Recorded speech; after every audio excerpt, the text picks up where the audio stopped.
Hello friends, स्वागत है आपका हमारे चैनल में। आज हम आपके लिए लाए हैं मोना की कहानी, जिसके फर्स्ट पार्ट में हमने देखा था कि मोना जो मोटुनोई नाम के एक छोटे से द्वीप की रहवासी है, जिस द्वीप को एक देवी द्वारा बनाया गया था। तब एक माउई ने देवी का दिल चुरा लिया था और डेमिगोन नाम के राक्षस ने सभी महासागरों पर एक श्राप दे दिया था, जिससे इंसानों के सभी द्वीप नष्ट हो गए। आगे जाके समुद्र द्वारा मोना को चुना जाता है उस श्राप को तोड़ने के लिए। समुद्र देवी को उनका दिल वापस लौटाती है और श्राप को तोड़ देती है। अब कहानी आगे बढ़ती है। जब मोना अपने जैसे बाकी कबीलों की खोज करने के लिए अपनी नाव लेके दूसरे द्वीप पर आती है, जिस बीच उसे एक टापू पर एक मटका मिलता है, जिस पर कबीलों का बनाया हुआ निशान होता है, जो उसके कबीले का नहीं होता। उसे लेके वो अपने द्वीप अपने घर आती है, जहाँ उसके मम्मी पापा के साथ उसका पूरा कबीला रहता है, जो सब मोना को एक हीरो मानते हैं और उसका स्वागत करते हैं। सबको उससे कई ज्यादा उम्मीदें हैं कि वो आगे जाके उनकी ताऊ ताई बनेगी और एक दिशा सूचक बनके उनके कबीले को बहुत आगे ले जाएगी, जो उनके पुरखों का मकसद पूरा करेगी, बिछड़े हुए सभी कबीलों को एक करेगी। शाम को वो सभी पुरखों द्वारा बनाई हुई एक रस्म को शुरू करते हैं, जिसमें मोना को बिठाया जाता है कि वो आने वाली उनकी ताऊ ताई बनेगी। वो उनके कबीले की इकलौती दिशा दर्शक है, जिसे समुद्र देवता ने खुद चुना है। मोना को उनके ताऊ ताई वासा का विजन दिखता है, जब वो मोतुफेतु की खोज में निकले थे, जिन पर एक समुद्री दानव ने हमला कर दिया और वो घर वापस नहीं लौट पाए।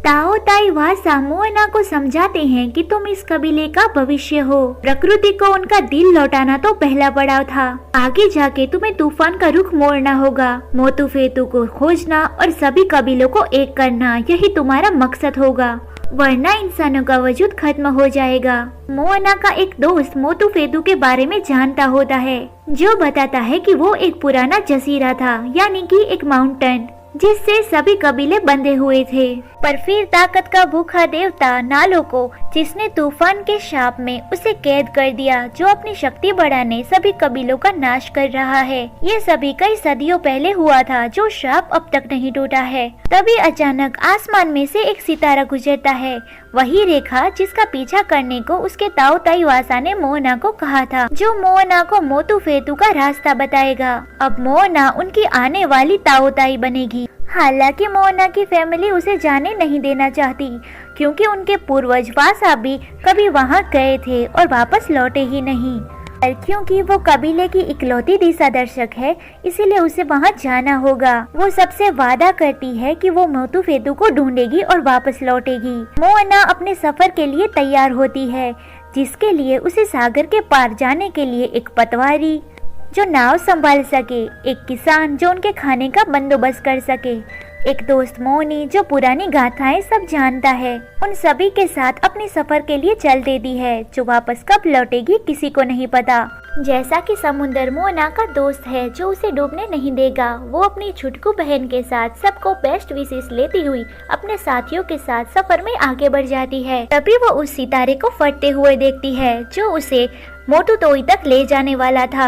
अब समुद्र का बढ़ाव तेजी से बढ़ने लगता है और उनकी नाव हालक डोलक होने लगती है। उन्हें बीच समंदर कोई जजीरा सा नजर आता है, जो कि असल में काकामो नाम का कबीला होता है, जो समुद्र के बाकी जीवों में से एक है, जिसके पीछे से निकलता है एक बड़ा चट्टानी दानव। मोना की नाव उसकी ओर जाने वाली होती है, तभी वो पतवार लिए उसका रुख बदलने लगती है। तभी वो कबीला उन पर हमला कर देता है, जिन्हीं दौरान उन्हें भी उनके पुरखों की कहानी पता चलती है, जिसके मुताबिक उनका कबीला भी मोतुफेतु के पास था। जब नालो ने अपने श्राप की मदद से समुद्र का बंटवारा किया, तब वो भी अपने घर से दूर हो गए। कई सालों से ये भी इसी समुद्र में भटक रहे हैं, अपने घर की तलाश में। के बीच सौदा होता है कि मोना उन्हें सी बीच से बचाएगी और बदले में काकामो कबीला उसे मोतुफेतु का रास्ता दिखाएंगे।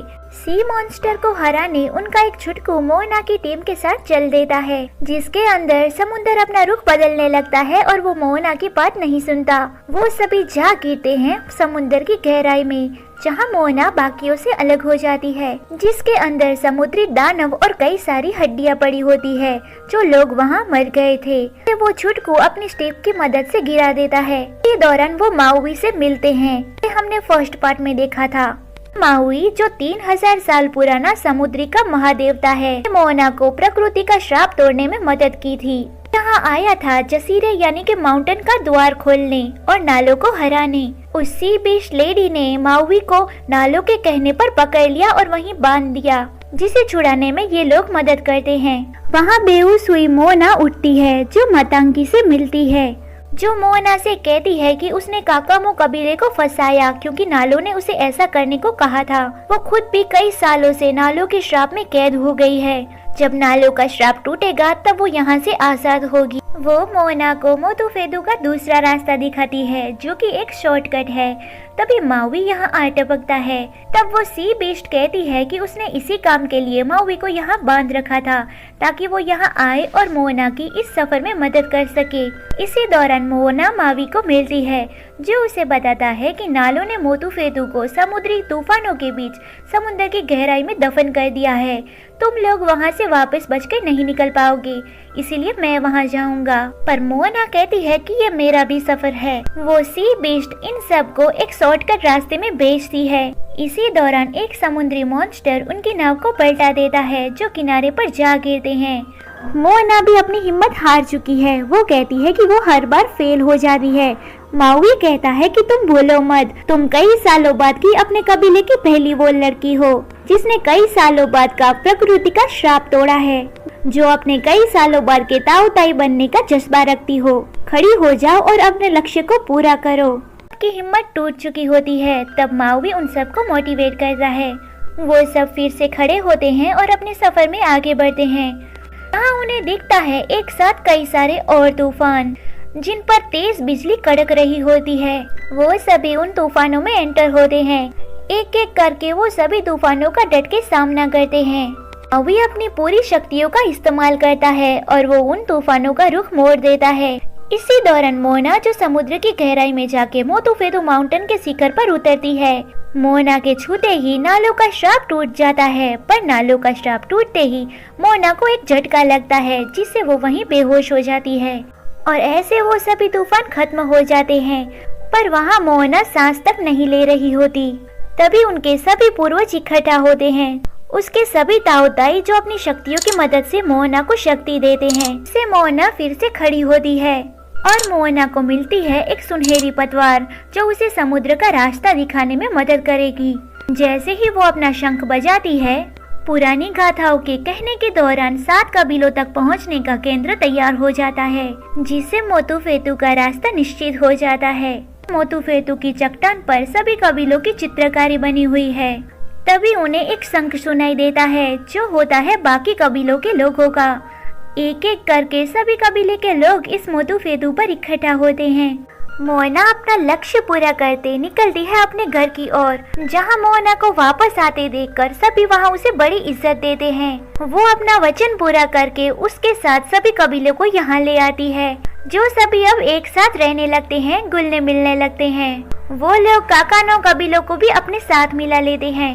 यही मूवी के सीन में दिखाते हैं कि नालो उस सी बीस्ट को बांध देता है। वो कहता है कि किस लड़की ने उसका श्राप तोड़ने की जुर्रत की है, वो उसके साथ सभी कबीलों को खत्म कर देगा, यहाँ तक कि इंसानों का नामो निशान भी नहीं बचेगा।